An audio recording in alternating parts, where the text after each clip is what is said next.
여호와를 찬송하라. 여호와는 선하시며 그의 이름이 아름다우니 그의 이름을 찬양하라. 아멘. 찬송가 21장 하나님께 찬양드립니다.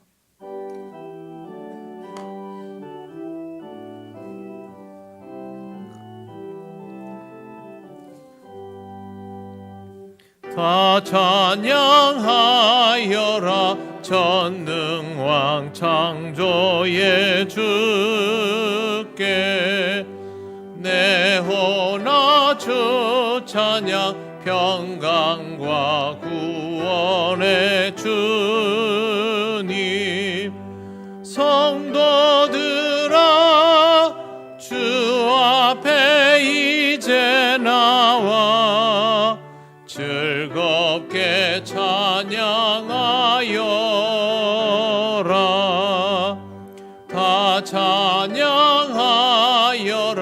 놀라운 만유의 주께 포근한 날개미 늘 품어주시는 주님 성도들아 주님의 뜻 안에서 내 소원 다 이루리라. 다 찬양하여라. 온 몸과 마음을 바쳐 이 세상 만물이 주 앞에 다 나와 찬양 성도들아 기쁘게 소리 높여 영원히 찬양하여라.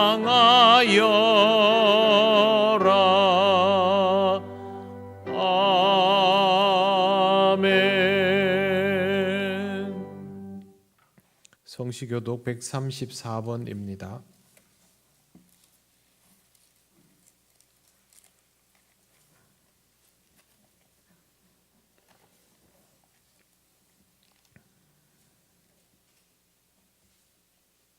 내가 받은 것을 먼저 너희에게 전하였노니 이는 성경대로 그리스도께서 우리 죄를 위하여 죽으시고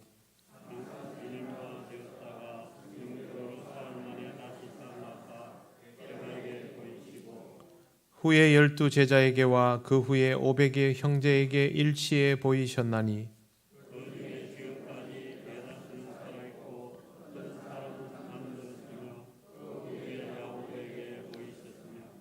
그 후에 모든 사도에게와 맨 나중에 만삭되지 못하여 난 자 같은 내게도 보이셨느니라.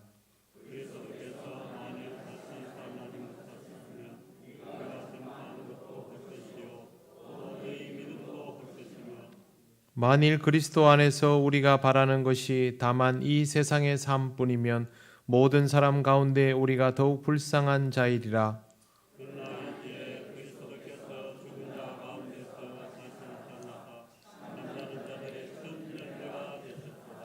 아멘.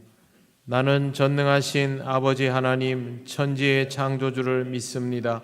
나는 그의 유일하신 아들 우리 주 예수 그리스도를 믿습니다. 그는 성령으로 잉태되어 동정녀 마리아에게서 나시고 본디오 빌라도에게 고난을 받아 십자가에 못 박혀 죽으시고 장사된 지 사흘 만에 죽은 자 가운데서 다시 살아나셨으며 하늘에 오르시어 전능하신 아버지 하나님 우편에 앉아 계시다가 거기로부터 살아있는 자와 죽은 자를 심판하러 오십니다. 나는 성령을 믿으며 거룩한 공교회와 성도의 교제와 죄를 용서받는 것과 몸의 부활과 영생을 믿습니다. 아멘. 찬송가 160장 하나님께 찬양드립니다.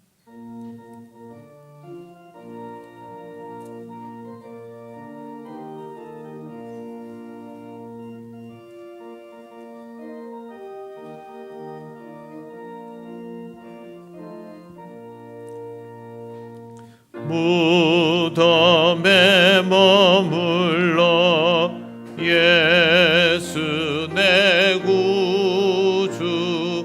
새벽 기다렸네 예수 내 주 원수를 다 이기고 무덤에서 살아나셨네 어둠을 이기시고 나와서 성도 함께 길이 다스리시네 사셨네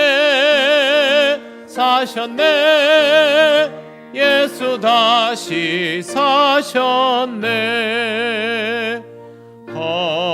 헛되이 지키네 예수 내 구주 헛되이 봉하네 예수 내 주 원수를 다 이기고 무덤에서 살아나셨네 어둠을 이기시고 나와서 성도 함께 길이 다스리시네 사셨네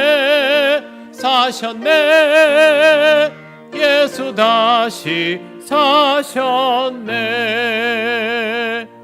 거기 못 가두네 예수 내 구주 우리를 살리네 예수 내 주 원수를 다 이기고 무덤에서 살아나셨네 어둠을 이기시고 나와서 성도 함께 길이 다스리시네 사셨네 예수 다시 사셨네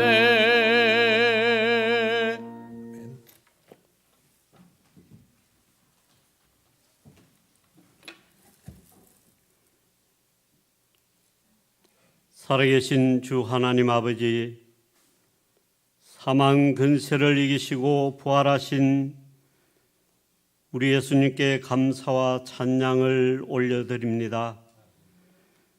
부활하신 예수님을 기념하며 부활의 산 소망으로 성삼위 하나님을 예배하오니 받아 주옵소서. 죄와 허물로 죽었던 우리를 살리실 분은 오직 우리 구주 예수님이심을 믿사옵나니 십자가의 보혈로 죄와 사망의 법으로부터 완전한 자유를 주옵소서. 십자가 앞에서 애통하며 죄를 회개하오니 보배로우신 예수님의 보혈로 깨끗하게 씻어 주옵소서. 아담의 헌죄로 말미암아 모든 인류는 사망 선고를 받았지만 이제 예수님의 십자가 은혜로 모든 인류는 구원의 기회를 얻게 되었습니다. 한 사람 아담으로부터 시작된 사망이 한 사람 예수님으로부터 끝났습니다. 나는 부활이요 생명이니 나를 믿는 자는 죽어도 살겠고 무릇 살아서 나를 믿는 자는 영원히 죽지 아니하리니 이것을 내가 믿느냐는 우리 주님의 질문에 믿음으로 아멘 하게 하옵소서. 부활의 기쁜 소식을 주신 하나님 아버지 예수님의 부활이 나라와 민족 온 땅 열방을 향해 전파되게 하옵소서. 우리는 지금 고난의 긴 터널을 지나가고 있습니다. 코로나19와 경제적인 문제와 건강의 문제 등 다양한 문제로 고통 중에 있는 이 땅의 백성도 부활의 기쁜 소식을 믿어 구원과 영생의 기쁨을 누리게 하옵소서. 전쟁과 기근, 갖가지 죄로 고통을 당하는 열방의 백성에게도 부활하신 예수님이 찾아가 주셔서 모든 무거운 짐으로부터 해방시켜 주옵소서. 천재지변으로 전쟁으로 인하여 모든 것을 잃고 절망 가운데 있는 사람들에게 부활의 소망으로 다시 일어서도록 은혜를 주옵소서. 따스한 봄이 되면 고목과 같은 나무에서 새순이 움을 틔우고 겨우내 얼었던 땅에서 새싹이 돋아나듯 저희들의 마음속에도 이제 영적 삶에서 깨어나 주님을 위해 힘차게 일어나게 하옵소서. 이 시간 부활의 메시지를 선포하실 사랑하는 담임 목사님에게 은혜를 주셔서 십자가에서 승리하신 부활의 복음을 전하도록 능력을 7배나 더하여 주옵소서. 예배를 섬기는 교학교 교사와 모든 종들에게도 부활의 능력을 주셔서 하나님을 온전히 예배하게 하옵소서. 평화의 왕으로 이 땅에 오신 우리 구주 예수 그리스도의 이름으로 감사기도 드리옵나이다. 아멘.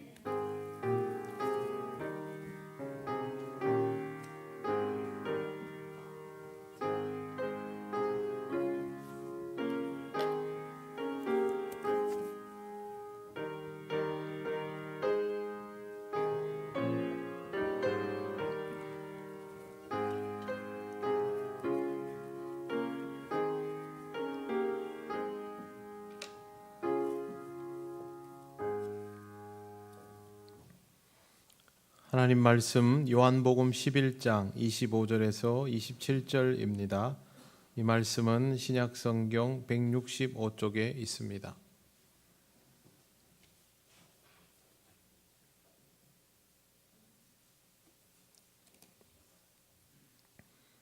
요한복음 11장 25절에서 27절 말씀을 봉독합니다. 예수께서 이르시되 나는 부활이요 생명이니 나를 믿는 자는 죽어도 살겠고 무릇 살아서 나를 믿는 자는 영원히 죽지 아니하리니 이것을 내가 믿느냐. 이르되 주여 그러하외다. 주는 그리스도시요 세상에 오시는 하나님의 아들이신 줄 내가 믿나이다. 아멘. 기도드리겠습니다. 거룩하신 하나님 아버지, 하나님의 크신 은혜를 감사합니다. 우리에게 부활의 기쁨을 주셔서 오늘 이렇게 주님의 말씀을 듣게 하시니 감사합니다. 이 말씀을 들으며 우리에게 부활의 증거를 허락하여 주신 의미를 깨닫는 은혜의 시간 되게 하옵소서. 예수님 이름으로 기도드립니다. 아멘. 네, 우리에게 새 생명이 있음을 확인하는 기쁘고 복된 부활주일입니다. 여러분의 삶에 그리스도께서 오셔서 여러분을 새롭게 하셨음을 이 땅의 삶에서 먼저 확인하시는 은혜가 있으시기를 바랍니다. 그리고 그 증거를 가지고 기쁘게 살아가시기를 바랍니다. 사랑하면 보고 싶어 합니다. 자꾸 만나고 함께 있고 싶고 그래서 서로를 더 확인하려고 합니다. 사랑은 보는 것에서부터 시작하고 보는 것으로 만족스러워하기 때문에 많은 사람들이 사랑을 보는 것이라고 생각합니다. 계속 볼 수 있는 방법, 함께 하면서 서로를 확인할 수 있는 방법을 찾고 그것이 결혼입니다. 보고 있기만 해도 좋을 것 같아서 매일 보려고, 평생 보려고 결혼을 합니다. 그런데 결혼해서 살아가다 보면 그렇게 매일 쳐다보기만 한다고 해서 무조건 사랑스럽고 좋지만은 않다는 것을 깨닫게 됩니다. 보고 있기만 하면 좋을 것 같았는데 살아가면 살아갈수록 무언가 더 있어야 한다라고 느끼게 되는 것이죠. 그때 생각되는 것이 바로 서로에 대한 신뢰입니다. 우리가 흔히 사용하는 용어를 쓰자면 믿음입니다. 보고 있어도 더 성숙해지지 않는 관계성은 믿음의 문제가 남아 있어서 그렇습니다. 서로를 향한 확실한 믿음이 있다면 보는 것은 문제가 되지 않습니다. 함께 있는 것도 문제가 되지 않습니다. 그래서 사랑은 보는 것이 전부인 듯하지만, 함께 있는 것이 전부인 듯하지만, 알고 보면 신뢰, 즉 믿음이 전부입니다. 물론 믿음은 결코 쉬운 것이 아닙니다. 서로를 제대로 알고 깊이 이해하고 자신을 상대방에게 이해시키려는 노력과 진심이 있어야만 유지되는 것이 믿음입니다. 세상은 점점 진화하는데 사람들은 사랑을 점점 어려워합니다. 다른 분야가 진화하면 사랑도 더 진화해야 하는 것 아닌가요? 그런데 전혀 그렇지 않습니다. 자꾸만 이렇게 되는 이유는 사랑을 보는 것, 확인하는 것으로 국한짓기 때문입니다.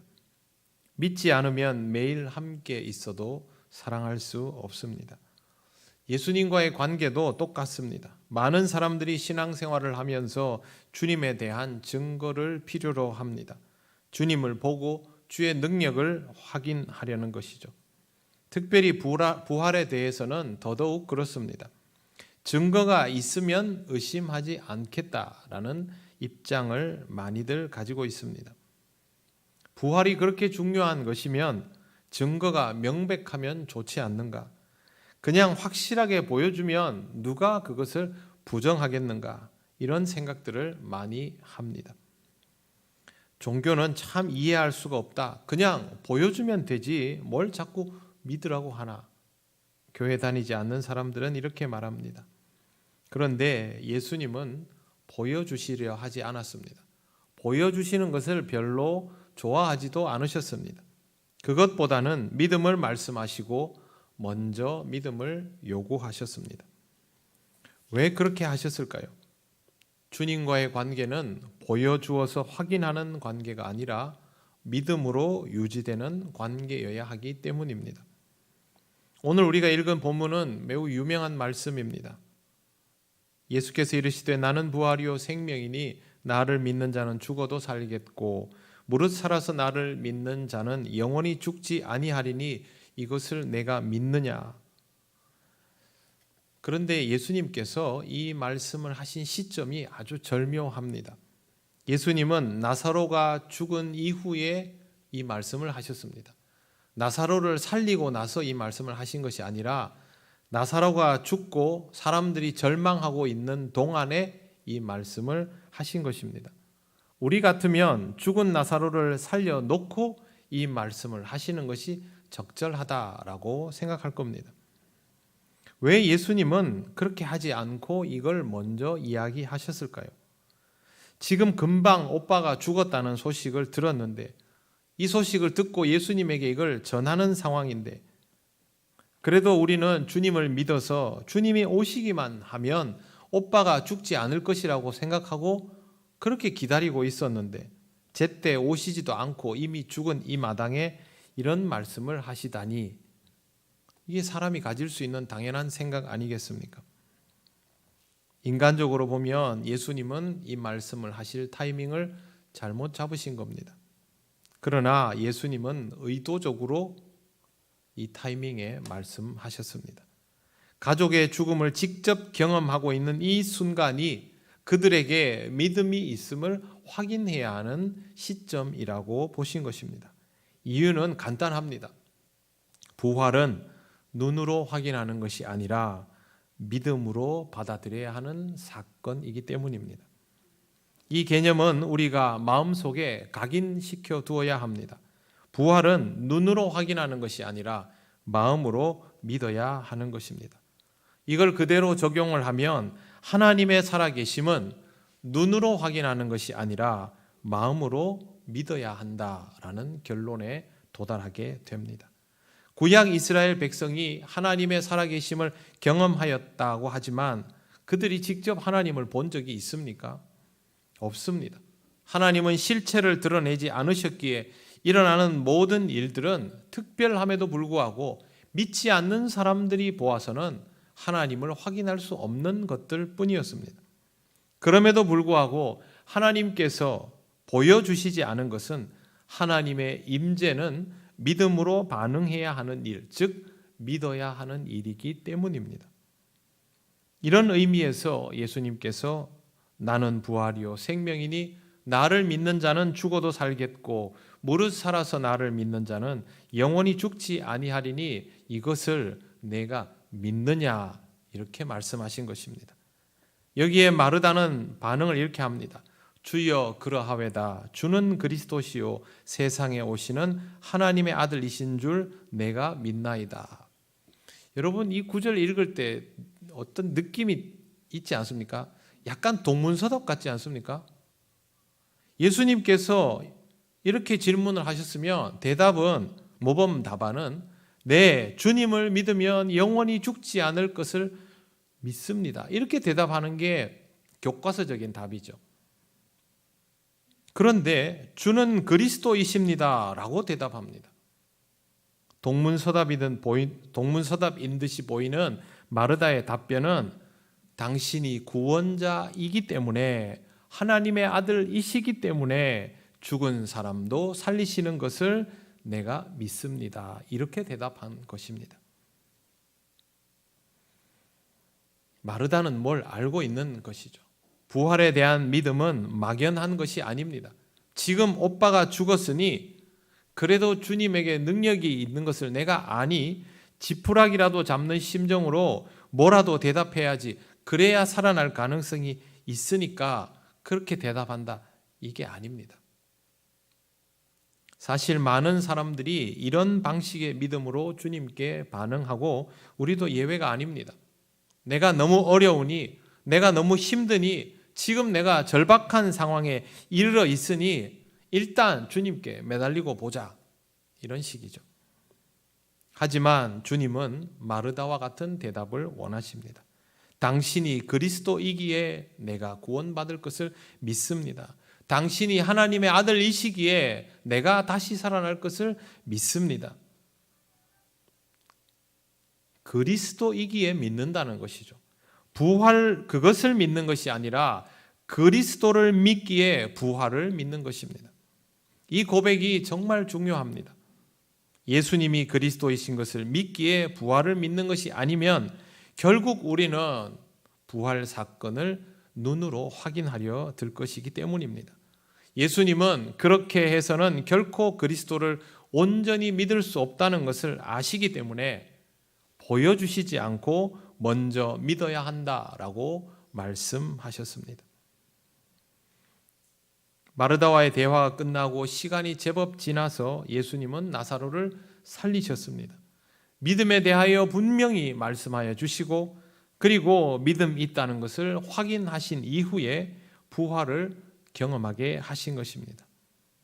이런 경험을 하고도 마치 경험하지 않은 것처럼 불신의 모습으로 살아가는 것이 인간이지 않습니까? 그러니 예수님께서 이렇게 하실 수밖에 없는 것이죠. 예수님께서 나사로를 살리신 것처럼 예수님도 완전히 죽으신 상태에서 머무시다가 부활하셨습니다. 예수님은 십자가에 달려 죽으시고 무덤에 봉인된 채로 2일을 안치되어 있었습니다. 날수로는 3일이지만 십자가에서 돌아가신 시간과 무덤이 비어있는 시간을 계산하면 대략 2일간 무덤에 안치된 것으로 보입니다. 더운 지방에서 죽고 시간이 이 정도 지나면 돌이키기에는 어렵습니다. 이미 부패할 수 있습니다. 예수님을 따랐던 사람들도 이제는 끝났다라고 받아들였습니다. 그런데 여러분, 예수님을 따르던 사람들은 그동안 예수님에게 순환과 부활에 대한 이야기를 계속 들었던 사람들입니다. 요한복음 6장 57절에 살아계신 아버지께서 나를 보내심에 내가 아버지로 말미암아 사는 것 같이 나를 먹는 그 사람도 나로 말미암아 살리라 이렇게 말씀하십니다. 나를 먹는 그 사람, 나를 먹는다는 의미가 결국 순환을 이야기한 것이죠. 십자가의 희생을 말한 것입니다. 아버지께로 말미암아 산다라는 말은 부활을 의미하는 것입니다. 내 살과 피를 먹고 마시는 자가 영생을 가졌고 마지막 날에 내가 그를 다시 살리리니 하셨으니 이것도 마찬가지죠. 분명히 예수님은 이야기를 하셨습니다. 요한복음 16장 16절에 조금 있으면 너희가 나를 보지 못하겠고 또 조금 있으면 나를 보리라 하시니, 이것도 똑같은 내용입니다. 예수님은 이처럼 죽음과 부활에 관하여 여러 번 말씀하셨습니다. 그럼에도 불구하고 제자들과 여인들은 부활을 믿지 못하고 주님의 죽음을 슬퍼할 뿐입니다. 예수님을 그렇게 따라다녔으면서도 예수님을 향한 믿음이 죽음 앞에서 멈추어져 버렸기 때문에 제자들은 두려움과 좌절로 인하여 아무것도 하지 못하고 있었습니다. 주님의 부활에 대해서 듣지 않은 것 아닙니다. 그리고 그때는 믿었을런지도 모르겠습니다. 하지만 확인하지 못했기에 그들은 지금 아무것도 할 수 없는 것입니다. 예수가 그리스도이신 것을 믿으면 부활에 대하여서도 믿을 텐데 아직도 예수가 그리스도이신 것을 온전히 믿지 못하기에 부활에 대하여서도 믿지 못하는 상태, 확인이 필요한 상태인 것입니다. 이런 모습은 오늘을 살아가는 미성숙한 그리스도인, 다른 누구도 아닌 우리에게서도 드러납니다. 그래도 여인들은 용기를 내어서 안식일이 끝나자마자 주님의 무덤을 찾았습니다. 무기력하게 있는 제자들에 비해서는 조금 더 나은 모습입니다만 이 여인들도 부활을 믿어서 무덤에 간 것은 아닙니다. 믿음이 없어도 주님 곁에 머물고자 하는 그 마음은 참 귀하다 할 것입니다. 그 마음 때문에 무덤이 비어 있다라는 것을 확인하게 되었으니까요. 그런데 안타까움은 달라지지 않습니다. 오늘 새벽에도 이 말씀을 읽었지만 요한복음 20장을 보면 안타까운 여인들의 모습이 나옵니다. 20장 11절에 마리아는 무덤 밖에 서서 울고 있더니 울면서 구부려 무덤 안을 들여다보니, 이러고 무덤 안에 누가 있는 걸 보고 동산지기인 줄 착각합니다. 지금이 어떤 상황인지를 전혀 파악하지 못하고 있는 것이죠. 왜 그렇습니까? 부활을 믿지 않았기 때문입니다. 심지어 예수님께서 그곳에 계셨는데도 예수님이신 것을 알아보지를 못했습니다. 동산지기인 줄 알고 예수님의 시신을 어디로 옮겼는지 알려달라고 말할 정도였습니다. 부활하실 수 있다는 가능성을 조금이라도 믿었으면 여러분 이런 반응이 나왔을까요? 이런 반응이 나오지 않습니다. 우리가 초대교회 때 이 여인들이나 제자들보다 신앙생활 열심히 한다고 말할 수 없지요. 그럼에도 불구하고 지금 우리 정도 수준의 믿음에서 무덤이 비어 있는 것을 보면 우리가 어떤 반응을 보일까요? 부활에 대해서 생각할 겁니다. 그런데 여인들은 생각하지 못합니다. 이유는 다른 데 있지 않습니다.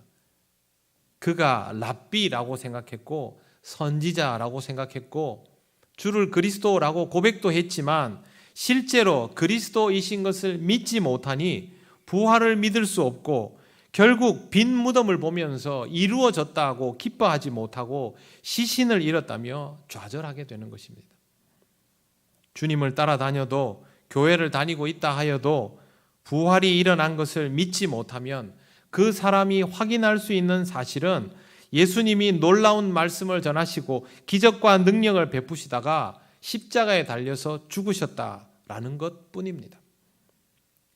생각보다 많은 사람들이 여기에서 멈추어진 채로 교회를 다닙니다. 세상은 여전히 주님을 십자가에 못 박고 주를 따르고 싶어하는 사람들이 주를 만날 수 없도록 무덤을 봉인하는데 이런 정도의 생각에 멈추어져 있으면 주를 믿고 싶어도 믿지 못하는 상태이기 때문에 무덤이 문제가 안 된다는 사실을 깨닫지 못하는 것이죠. 무덤 앞에 가서 돌이 가리워져 있으면 내가 이것 때문에 주님을 못 만나는구나. 무덤이 열려 있으면 주님의 시체가 없다고 이제는 주님이 없으니 어떻게 해야 하나, 이런 수준에 머무르게 되는 것입니다. 이것이 바로 무덤까지 찾아갔지만 절망하는 여인들의 모습이고 이 세상을 두려워하고 주저앉아 있는 교회는 다니지만 믿음 없는 교인의 모습입니다. 주님이 내게 증거를 주시면 좋을 텐데 내 인생에 놀라운 반전을 이루어 주셔야 하는데 현실은 그렇지 못하니 너무 힘들다는 것이죠. 빈 무덤은 주님을 가두지 못했다는 것이 중요합니다.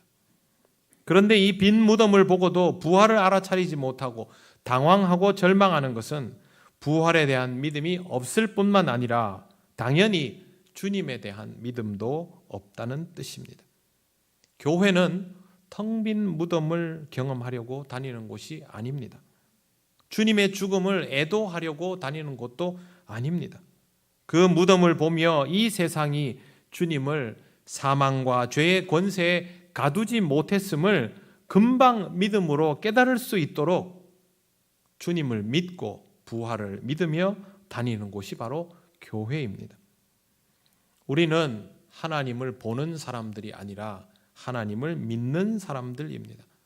예수 그리스도의 부활을 확인하거나 입증해내서 교회를 다니는 사람들이 아니라 예수 그리스도를 믿고 예수가 그리스도이신 것을 믿고 예수 그리스도의 부활을 믿는 사람들입니다. 어떻게 이것을 할 수 있을까요? 마르다의 대답에 단서가 있습니다. 주여 그러하외다. 주님의 그 말씀이 맞습니다. 주님은 그리스도이십니다. 이 세상에 오신 하나님의 아들이심을 내가 믿습니다. 내 생명의 주인이시기에 창조주 하나님의 아들이시기에 내 생명을 다시 살리시는 것을 믿습니다. 즉 마르다의 믿음은 주님에 대한 분명한 이해를 통하여 가능한 것이었습니다.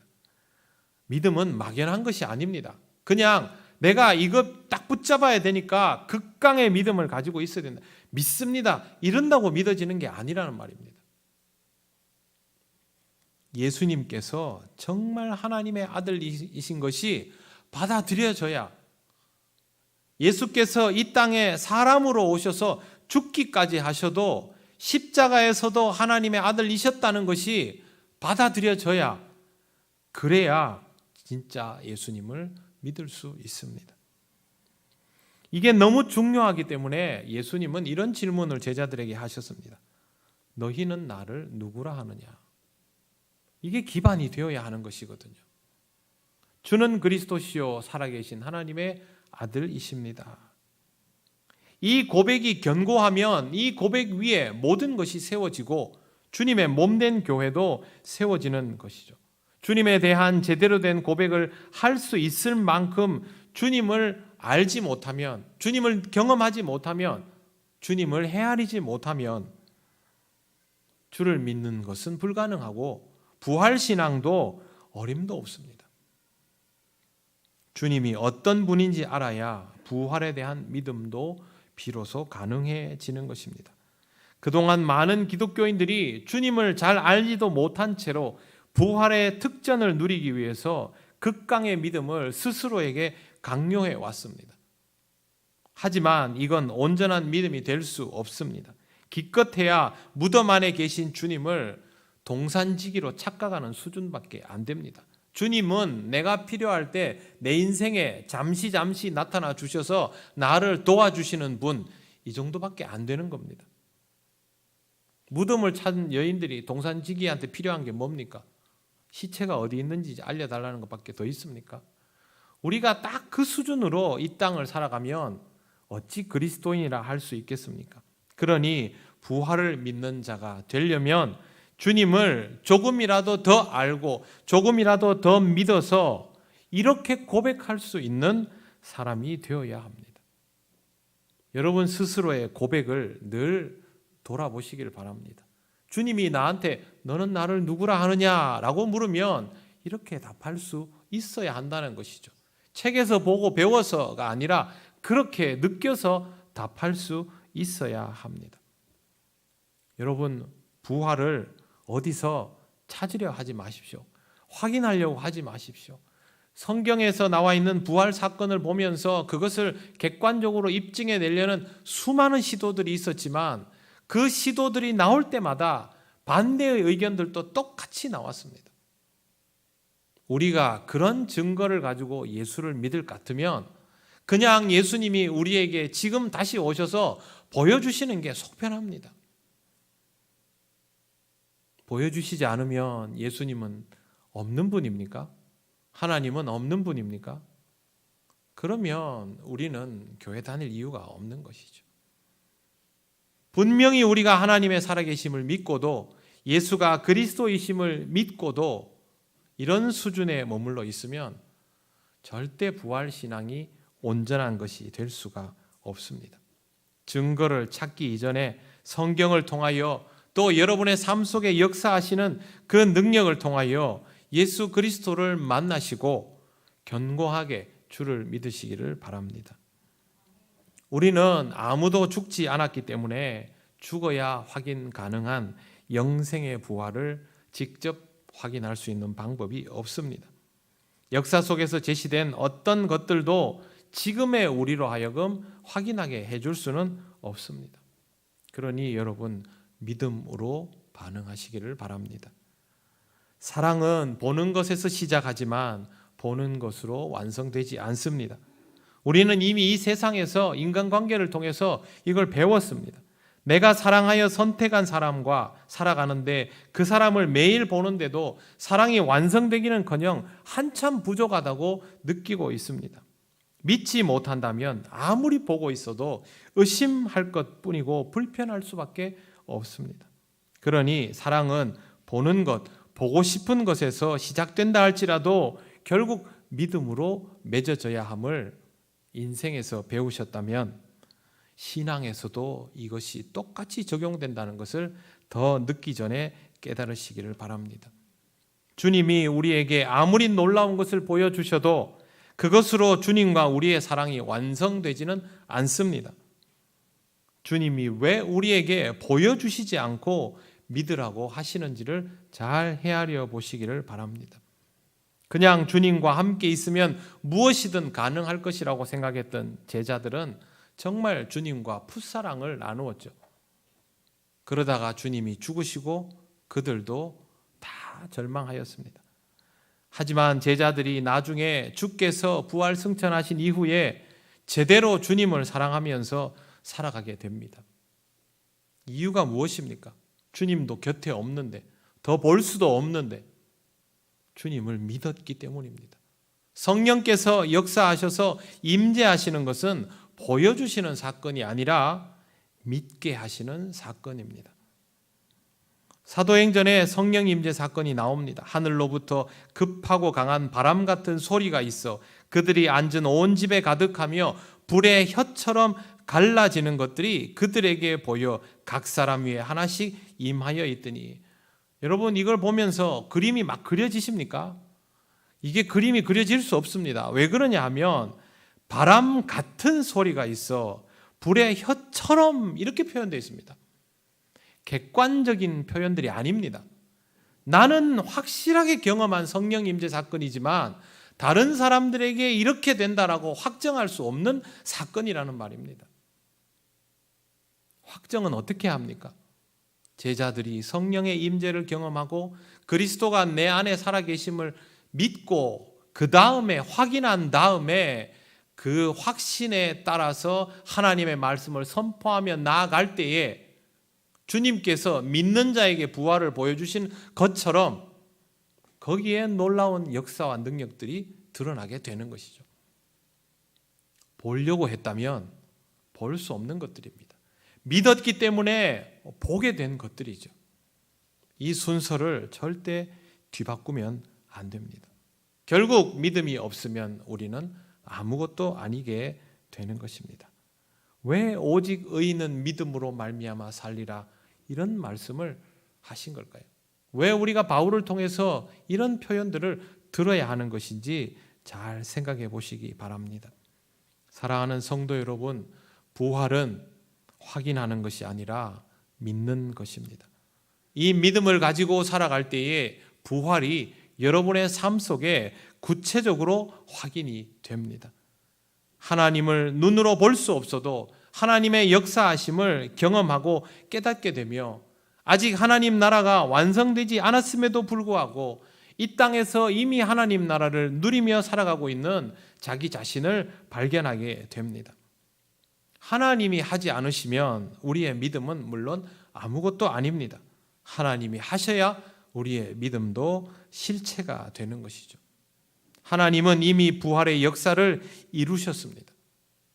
우리가 믿어야 부활이 진짜이고 안 믿으면 가짜인 거 아닙니다. 아무 상관없이 하나님은 이미 우리의 구원 사건을 이루어 놓으셨습니다. 그러므로 여러분, 하나님에게는 오직 믿음으로 반응하시기를 바랍니다.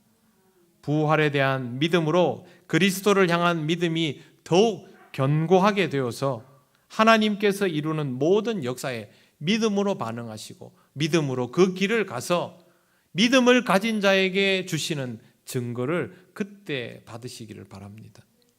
지금 제가 여러분에게 부활을 믿으십시오 이렇게 한다고 해서 여러분이 부활을 믿습니까? 그건 아니지 않습니까? 놀랍게도 교회는 믿는 자와 믿지 않는 자가 함께 있습니다. 믿는 자의 믿음이 점점 견고해지는 이유는 그 믿음으로 나아가다 보니 하나님께서 확인시켜 주셨기 때문입니다. 물론 객관적으로 표현할 수 있는 거 없습니다. 그러나 내 안에는 증거가 있습니다. 그래서 우리가 지금 여기서 부활절 예배를 드리는 것이죠. 주님은 우리 안에 부활하셔서 우리 안에 살아계십니다. 우리가 그 증거를 가지고 살아가기에 우리는 스스로 그리스도인임을 인정하고 있습니다. 이런 우리에게 하나님은 늘 역사하셔서 더욱더 믿음을 요구하시고 이 믿음을 가지고 살아갈 때에 하나님께서 은혜 주심으로 하나님의 살아계심이 무엇인지를 더욱더 누리며 경험하게 될 것입니다. 그때 하나님께 감사와 찬양과 영광을 돌리시는 귀한 성도가 되시기를 바랍니다. 기도드리겠습니다. 하나님 감사합니다. 우리에게 늘 믿음을 말씀하셔도 우리는 늘 보고 싶어하고 확인하려 했음을 고백합니다. 그럼에도 불구하고 오늘 또 우리에게 믿음을 요구하시기에 우리에게 믿음이 있음을 다시 한번 확인하며 하나님께 감사와 영광을 돌립니다. 우리를 위하여 독생자를 보내주시고 십자가에 달려 죽으실 뿐만 아니라 부활하셔서 우리를 구원하여 주심을 감사드립니다. 예수님을 믿고 주님의 부활을 의심하지 않으며 우리의 삶 속에 있는 부활도 확정하며 믿음으로 살아가는 우리가 되게 하여 주시옵소서. 믿음으로 살아가는 우리에게 주님 더욱 귀한 것으로 알게 하셔서 주님과 동행하게 하심을 믿고 감사드리며 예수님 이름으로 기도드립니다. 아멘.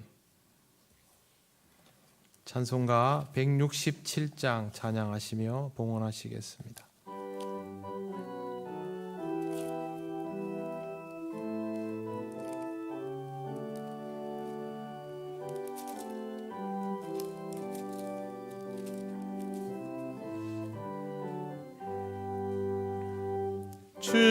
즐겁도다 이날 세세에 할 말 사망 권세 깨고 하늘이 열려 죽은 자가 다시 살아나와서 생명의 주 예수 찬송하도다. 즐겁도다 이날 세세에 할 말 사망 권세 깨고 승리하셨네. 부활하신 주님 나타나시니 천지 만물 모두 새 옷 입었네. 꽃은 만발하고 잎이 우거져 승리하신 주를 찬송하도다. 즐겁도다 이날 세세에 할 말 사망 권세 깨고 승리 승리하셨네. 생명의 주 예수 죽음 이기고 무덤 문을 열고 살아나셨네. 주의 말씀대로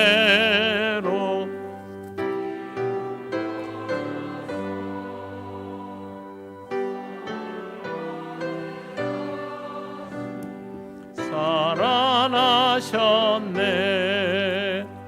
즐겁도다 이날 세세의 할 말. 사망 권세 깨고 승리하셨네. 아멘.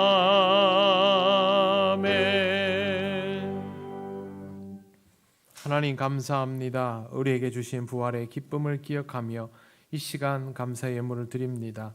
주님께서 주신 새 생명을 누릴 때 우리의 정성으로는 부족함을 알지만 언제나 한결같은 마음으로 영광을 돌리는 우리가 되게 하여 주시옵소서.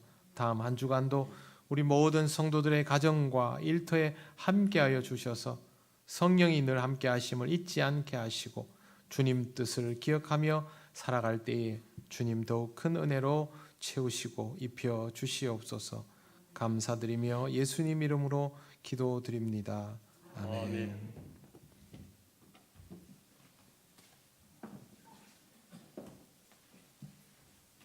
교회 소식 알려드립니다. 예배에 나오신 모든 분을 환영합니다. 처음 오신 분은 새 가족부의 안내를 받으시기 바랍니다. 예배 오늘은 부활절입니다. 사망근세 깨뜨리고 부활하신 영광의 주님을 기억하고 부활의 기쁨에 동참하시기 바랍니다. 안내 첫 번째, 부활절 계란 이창식 집사님께서 기정하셨습니다. 두 번째, 부활절 강단 장식은 김혜경 근사 가정에서 기쁜 마음으로 했습니다. 세 번째, 목회자 동정 진주남녀 임원 수련회가 4월 5일 월하 되겠습니다. 1박 2일 다녀오시겠습니다. 기도해 주시기 바랍니다. 그리고 오늘 부활절 감사 떡이 있습니다. 익명의 성도님 가정에서 했습니다. 맛있게 드시고 감사하시기 바랍니다. 4월 함께 나눌 기도 제목 첫 번째, 예수 그리스도의 십자가 죽음과 부활의 영광을 깨달으며 영원한 소망을 붙들게 하소서. 두 번째, 주님이 베풀어 주신 무한한 십자가의 사랑을 묵상하고 그리스도 십자가 사랑이 교회를 통해 나타나게 하옵소서. 세 번째, 거룩한 행실과 경건함으로 모범을 보이는 성도가 되게 하시고 이를 통해 하나님의 영광이 나타나게 하소서.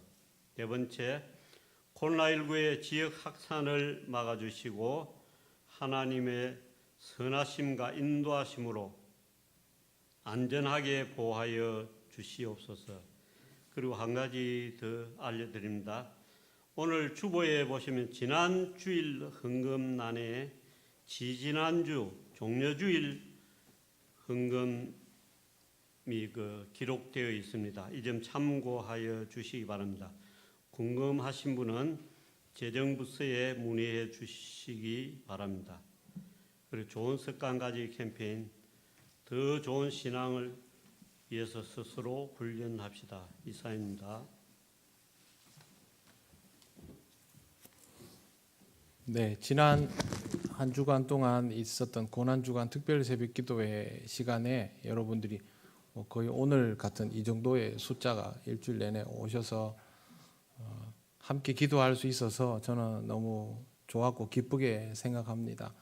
여러 가지 어려운 여건 속에서도 하나님 앞에 기도하는 마음, 절박한 마음을 늘 가지고 있는 것이 우리 신앙의 중요한 일이라고 생각합니다. 이제 고난주간 부활주일이 지나면 다 끝나는 것이 아니라 일상 속에서 여러분의 신앙을 견고하게 다듬어 가시길 바라고 또 오늘도 좋은 마음으로 부활절을 기뻐하면서 계란과 떡을 제공해 주신 분께 감사드리고 여러분들도 즐거운 마음으로 함께 잘 나누시기를 바랍니다. 이제 자리에서 일어나셔서 부활절 인사 서로에게 하시겠습니다. 주님 부활을 축하합니다.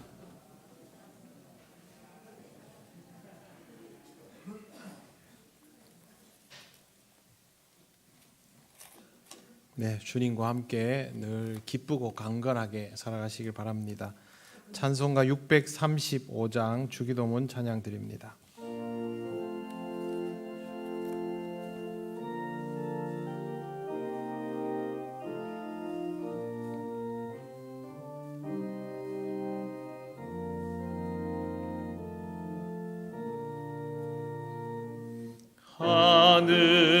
하늘에 계신 아버지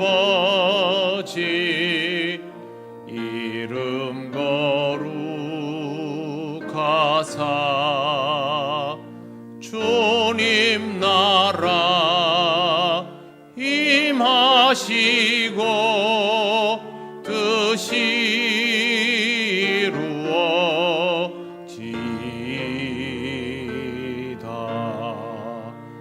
일용할 양식 주시고 우리들의 큰 죄 다 용서하옵시고 또 시험에 들게 마시고 악에서 구원하소서. 대개 주의 나라 주의 권세 주의 영광 영원히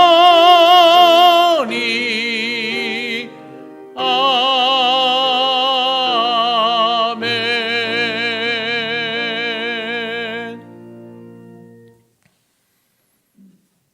우리 주 예수 그리스도의 크신 은혜와 하나님 아버지의 놀라우신 사랑과 성령님의 교통하시고 인도하여 주심이 예수 그리스도를 믿기에 주의 부활을 믿고 주님이 역사하시는 모든 것을 믿음으로 반응하며 살아가기를 원하는 이 시간 예배하는 권속들 위에 영원토록 함께 하시기를 간절히 축원하옵나이다. 아멘.